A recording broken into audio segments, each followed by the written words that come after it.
Hi folks, welcome to another episode of John Talks. This video is brought to you by my supporters on Patreon. Special welcome to my new patrons, Josh and Devin McGuinness.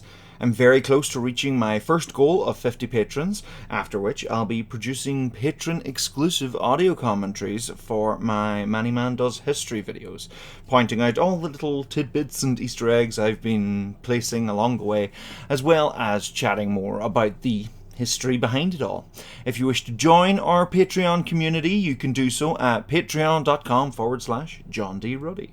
Just to give you an update, as you may have noticed, I've been releasing remastered versions of the original Many Man videos. I've re-recorded the audio for better sound quality. And a much better pace. The earlier days of YouTube were all about being fast-paced and doing things within 10 minutes, and times have changed, and I want my videos to be as accessible as possible, so slow down, John. I've also reformatted them for widescreen. It's not a true widescreen conversion for now, with illustrations expanding into the new space. That requires more budget, more time, but for now, it gives most of the illustrations much more space to breathe. I still can't believe that I was using Windows Movie Maker to make the Many Man Does History videos until January this year.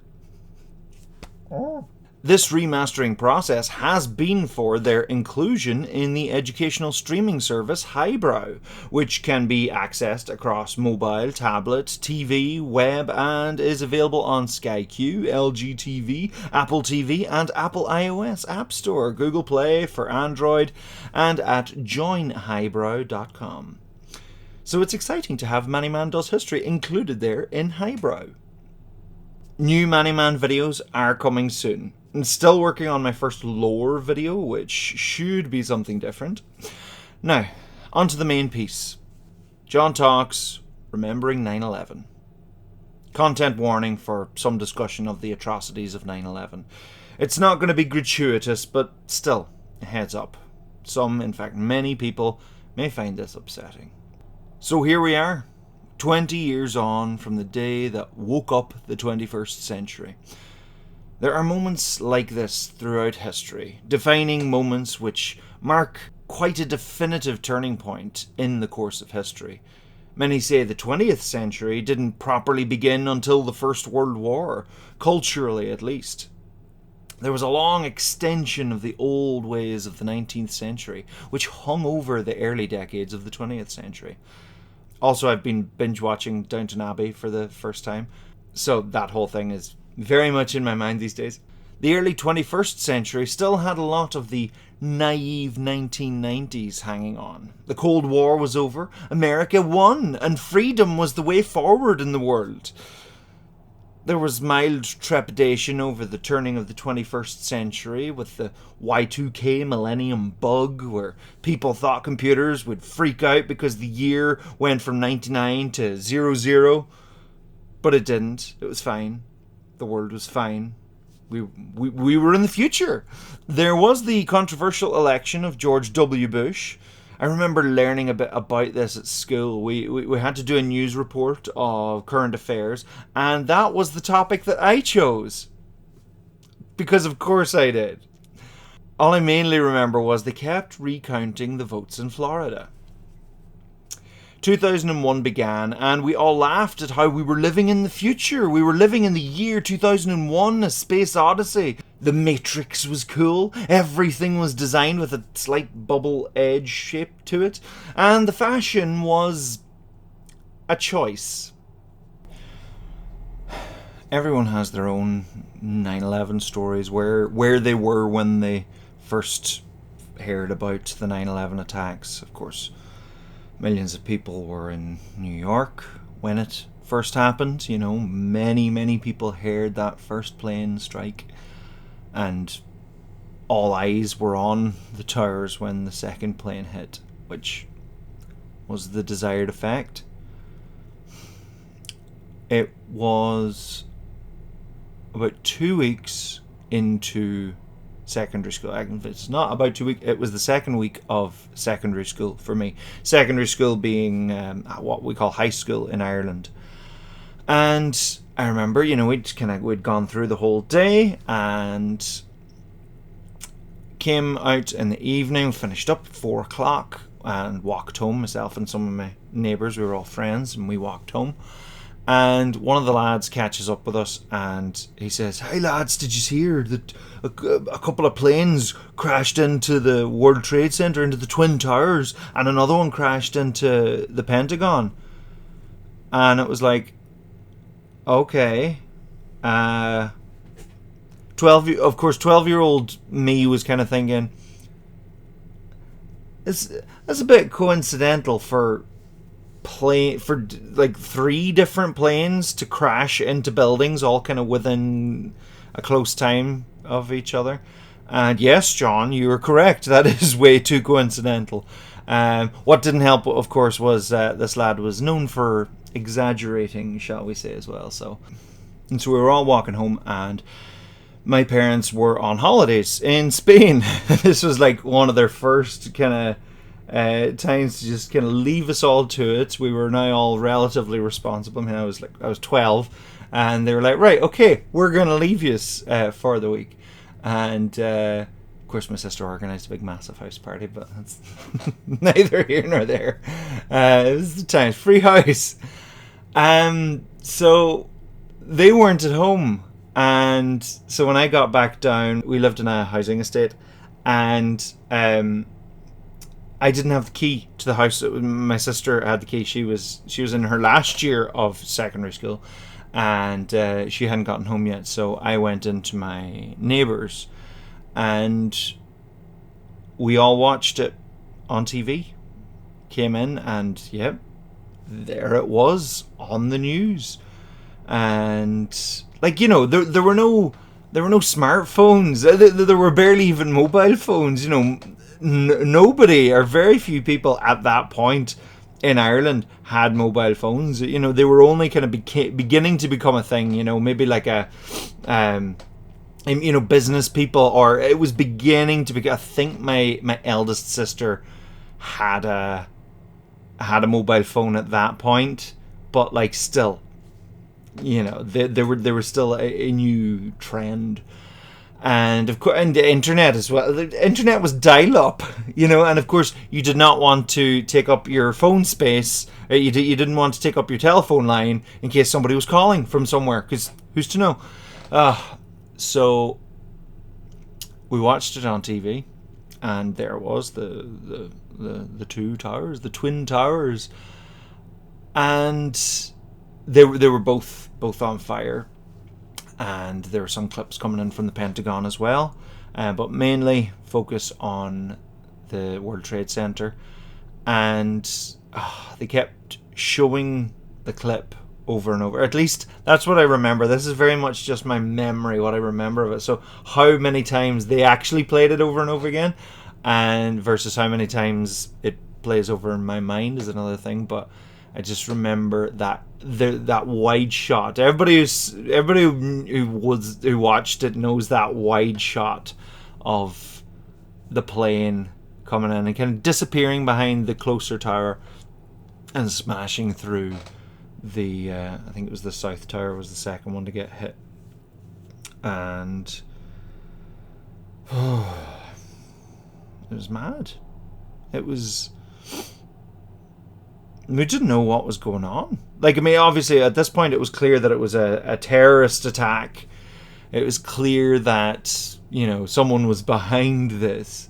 And a friend of mine was actually off school that day, and he was telling us later, he was like, "Oh, I was watching.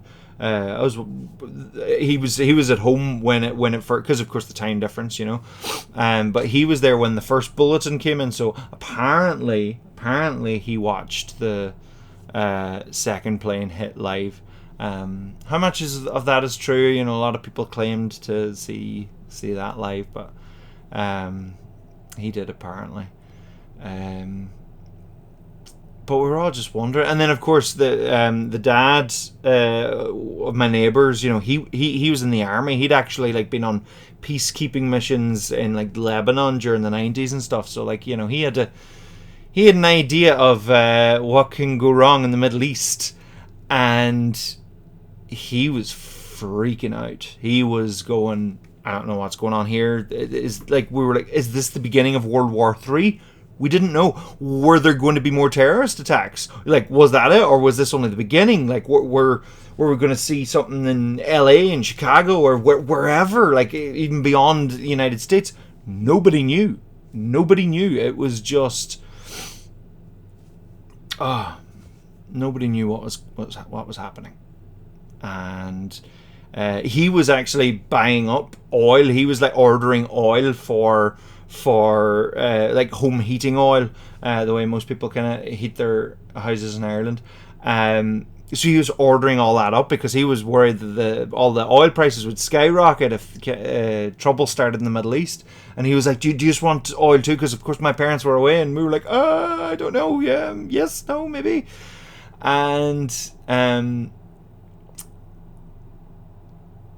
it was, yeah, like, and then of course my sister came home, and I was actually chatting with her about it again last night, and she was just saying how she always remembers that it was me that told her first. It was from me that she first heard about it, in which I came out and said, oh my god, there's been an attack, and America's on, I think, what was the phrase I might have said, America's under attack or something like that.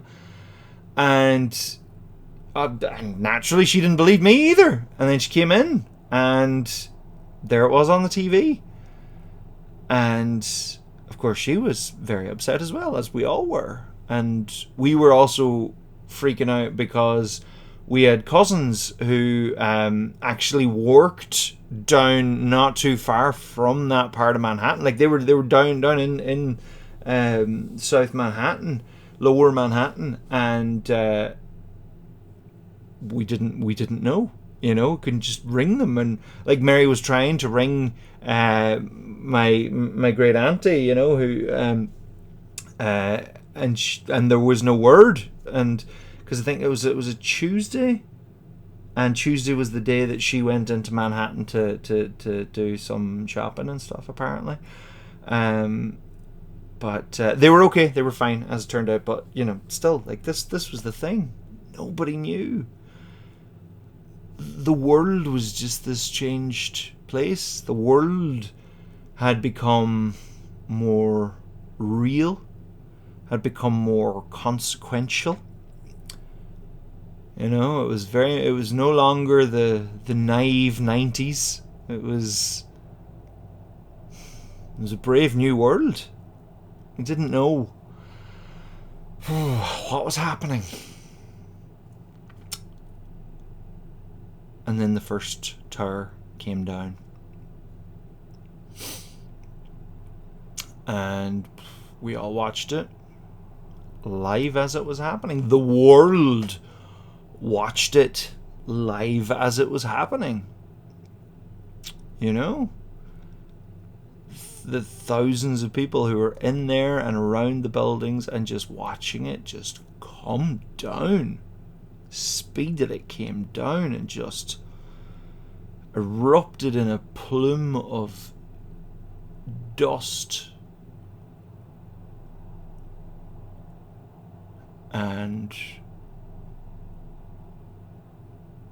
the news anchors trying to kind of keep their cool while they were watching the same horror that we were watching, trying to just comment on what was going on, and just, it was mad. It really was. And then the second one came down. Not that long after. Like it almost felt like an inevitability. It was like, after the first one came down, it was like, when's the second one going to come down? It's going to come down. And then it did. And like 12-year-old me was still just kind of, like, I wasn't really kind of taking in properly like the humanity of it all. It was just so surreal.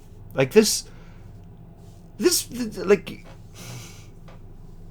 This was New York. This was, the city of the movies of my childhood, of Teenage Mutant Ninja Turtles, Muppets Take Manhattan, Big Business, Home Alone 2, where Kevin McAllister literally goes up to the top of the tower, and there's that big wide shot just panning out,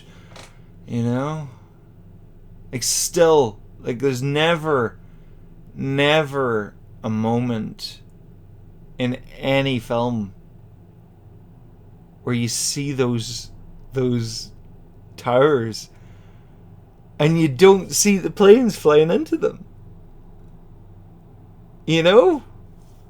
Like, any film that you watch where they're in there and you just look at them, and every single time you see them, you just see it. And it's just such a juxtaposition, because these are films that it's showing this grand New York, and zooming in, and oh, look, hustle and bustle, and there's the Twin Towers, and like, that's the language that it's trying to convey. And yet you watch it and you go, oh, there they are. There they are. And every single time you're taken back to it, and it wasn't like I was unfamiliar with terrorist attacks. That sadly was not a new concept for me, having grown up near the border of Northern Ireland. Like, the Oma bombing had only been 3 years before that, and that's only an hour away from where I live.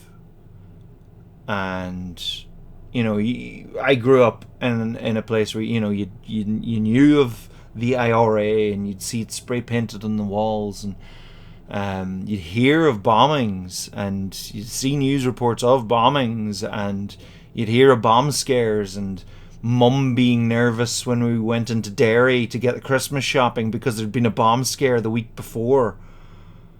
And like, that was, that was Ireland, or that was Northern Ireland in the 90s. And like, I grew up on the other side of the border, but still, it was on the border, so it was there.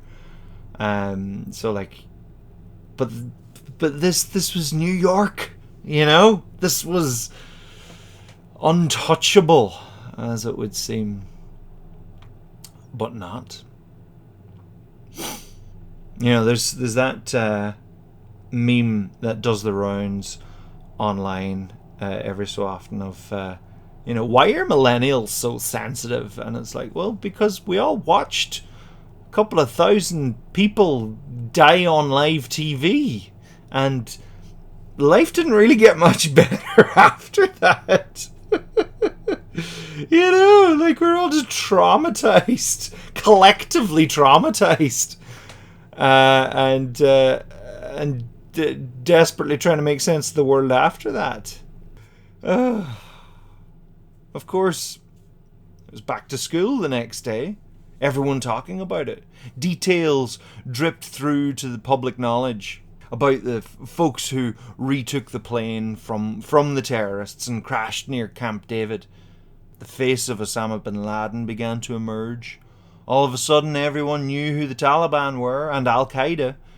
George W. Bush would speak sternly about the terrorists. Half the time, he seemed to be at a golf course. As the years went on, we came to see Bush as this bumbling speaker, a running joke. Like, even as a 12-year-old, we kind of saw this. I actually had a poster of Bushisms, the remnants of which are actually still on my ceiling. Hold on, let's see.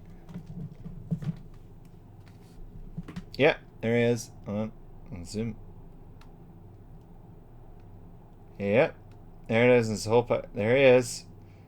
A whole pile of his quotes. It just seemed odd having this guy being in charge of the response to 9/11, or at least to be the mouthpiece of it. 9/11 changed the world. America as a country was traumatized. Still is. America doesn't like to not win. In the War of 1812, America was caught with its pants down. Britain marched right into Washington, D.C. and burnt the White House and Congress. After that war, America took a great kick up the backside to become a much more formidable military power. And then, of course, Pearl Harbor, where America, again, the surprise attack. And of course, 9/11 was being compared to Pearl Harbor. And America came back with a vengeance and ultimately did what no other nation has ever done since. And that is dropped not one, but 2 atomic bombs on a population. And the comparisons with Pearl Harbor and 9/11 were there. People were literally making it on the day. They were saying this is like Pearl Harbor. But of course the question was, well, if this is like Pearl Harbor, then who's America going to go to war with? Who's America going to drop the bomb on? Thankfully, it never went that far, but still, they went into Afghanistan. And sure, didn't they only just come out of Afghanistan? America's response to 9/11 was ferocious. Steven Spielberg's 2005 War of the Worlds film captures it pretty accurately. The opening conflict with the aliens is traumatic, visceral, reducing people to ash, and Tom Cruise covered in the dust. A very familiar image post 9/11. Later, the son runs off to help the army fight. Not a great plan. But his outburst of, we get back at them, sums up the American response. Of course, America couldn't have done nothing. They shouldn't have done nothing. They began their war on Afghanistan as it became clear that Osama bin Laden was the mastermind behind the plot. All of a sudden, all of these names all became commonplace. Everybody knew Osama bin Laden. Everybody knew the Taliban. Everybody knew Al Qaeda. You're just hearing this over and over and over again. And I remember we had a geography teacher, and he enjoyed a good chat. He enjoyed often chatting politics more than he enjoyed chatting history or geography. But that being said, it was educational in its own right as well. But we all knew this, and there was one of the lads in particular. We were all sitting there going, right, let's see if we can get him going for the entire class. And it was just that running thing of there was kind of silence at the start of the class, and one of the lads just didn't catch Osama bin Laden yet, sir. Ah, well, now, lads, and off we went into a great political discussion. But as I said, we weren't covering the syllabus, but this was all very relevant stuff to be learning about. Where the solidarity in grief was there, I think the rest, a lot of the rest of the world was very hesitant to step in. They were like, oh, hold on, we need to think about this, we need to not do anything rash, and just then it just all escalated, and the war on terror, and the invasion of Iraq and all of that. But it was very messy. And of course cinema changed afterwards. You had Spider-Man. He had a lot of films. I think Zoolander, apparently it absolutely tanked in the box office because it came out like a week or two after 9/11 and nobody was going anywhere. Fair enough, but I think that was one of the films. And then there were a whole pile of films that came out, loads of New York films that were that needed to have the Twin Towers painted out. But then you had the likes of Spider-Man, where there was literally an entire teaser trailer where he catches some robbers in a helicopter, and he's built a web between the towers. So that had to go. There was Lilo and Stitch, where the entire climax of the movie had to be changed, where they get in a spaceship and fly down this narrow passage of these steep mountains, because originally they hijacked a plane and flew it down some narrow high-rise buildings. Maybe not. Hijackings. They're Disney. Oh god. At least they caught that one in time. You had Friends as well, where there's a whole sequence of Chandler joking in an airport about not saying bomb in an airport. That had to go. One that always kind of sticks with me is Metal Gear Solid 2, where the whole thing's based on an oil rig kind of off the coast of New York, but in the last kind of moments of it, or the kind of final moments, spoilers, there's this huge big submarine thing called Arsenal Gear, which has some seriously relevant story devices and story things about controlling the internet and controlling narratives and shaping people's that game. The plot of that game is so relevant, but the Arsenal Gear ultimately crashes into Lower Manhattan, and the original planned sequence was to see this whole thing, because whenever I played it, it wasn't until later that I discovered this, but like whenever I first played it, I always felt that it went from this boss fight I think it was where you were fighting all the different Metal Gears up on top of all the Metal Gear rays, and then it cuts to black, and you just hear this screeching, an explosion or whatever, and not even that much, but and then all of a sudden we're in front of Federal Hall and we're in New York, and it just seemed, they didn't think they wanted to show that, but came out post 9/11 and having this big thing crashing its way through Lower Manhattan, demolishing loads of buildings along the way. Meanwhile, the ever indestructible Twin Towers probably sat in the background going, "You could never knock us down. We've survived the Armageddon movie." So rightly so, they chopped it. But that's a sequence I'd love to see reinstated. If the data for it is somewhere out there, I'd love to see it. Because I think we can stomach it now, but just not then. Yeah, like disaster movies. They continued to make disaster movies, but they were a lot less explosive. Like the Roland Emmerich movies of the 90s, where you had like Independence Day and Godzilla, and then the next one he made was The Patriot. Did The Patriot come out before that? I think The Patriot actually came out before that. Did it? It did. But still. But the next major disaster movie that he made was The Day After Tomorrow, where still a disaster movie, but a lot less explosive. It was even when they were making Return of the King and the Tower of Barad-dûr. Spoilers for Lord of the Rings.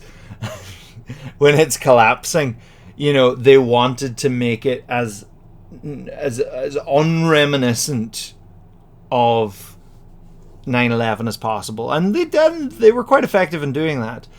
Thanks. What was his name?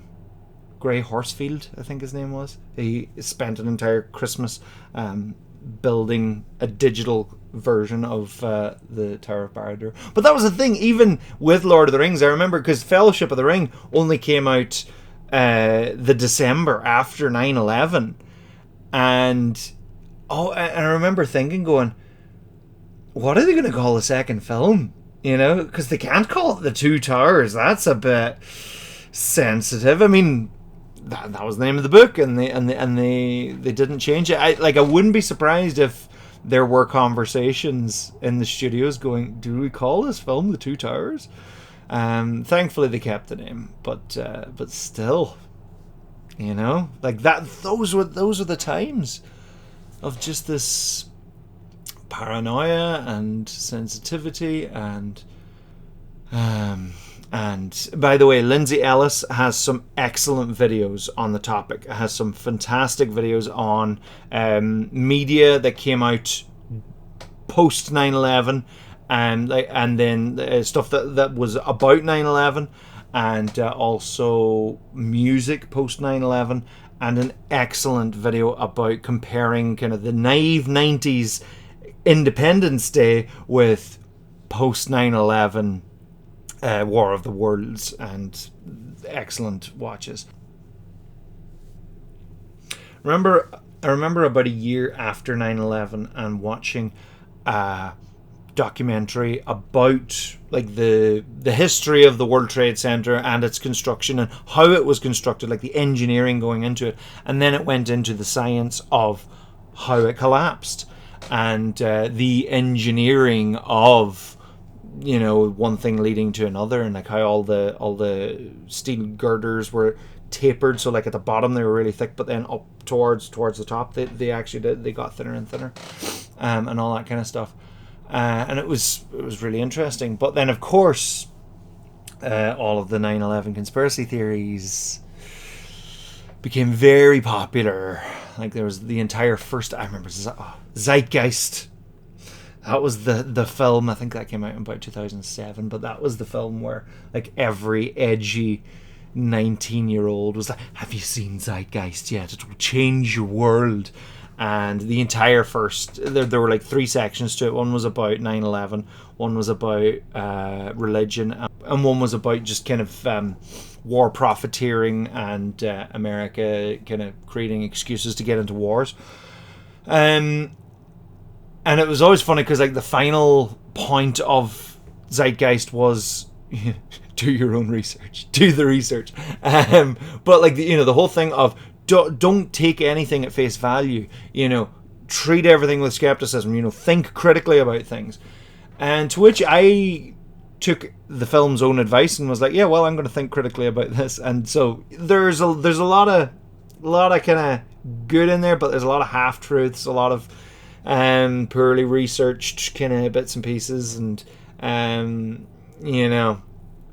but of course the whole first bit of 9/11 conspiracy theory and how it was an inside job and all that. Sometimes bad things just happen, and I can understand. Like, I think that's where any conspiracy theory comes, is just this desire to feel like at least someone somewhere is in charge. Like the whole idea of it being an inside job, that the powers that be knew what was happening the whole time, that they were in control, even though it was a terrible thing, they were in control of it, and this was what they meant to happen. Because that is somehow more desirable than the thought of maybe it was a bunch of lads in Afghanistan who decided, let's do this. Something that is so deeply out of their control. Not that a government conspiracy is in their control, but like, just this thing of trying to put meaning to things, trying to put meaning to this terrifying, horrifying thing. Like there was a guy who's a journalist, can't remember who it was, but he was talking on the radio the last day about 9/11, and he was saying how he does not watch any footage of 9/11 on the basic principle of that is the desired effect, the continued desired effect of the event, of the thing. It, like, every time we watch it, we're re-traumatized. Every time we watch it, the terrorists have won, but like still that's the thing. Ultimately, what did the war in Afghanistan achieve? Taliban's in power again. They eventually got Osama bin Laden in 2011. 10 years ago. 10 years ago since then. 10 years after 9/11, but 10 years ago now. And I remember hearing that news, and I remember hearing a strong sense of relief. But there was a dirtiness to it. There's a kind of a dirty feeling of the means in which it was done. And, you know, it just felt like a hit. Probably was, you know, but it just felt like a hired hit. It felt like, you know, he was never coming out of there.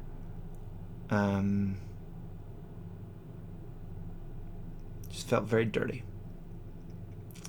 But then again, 9/11 was very dirty.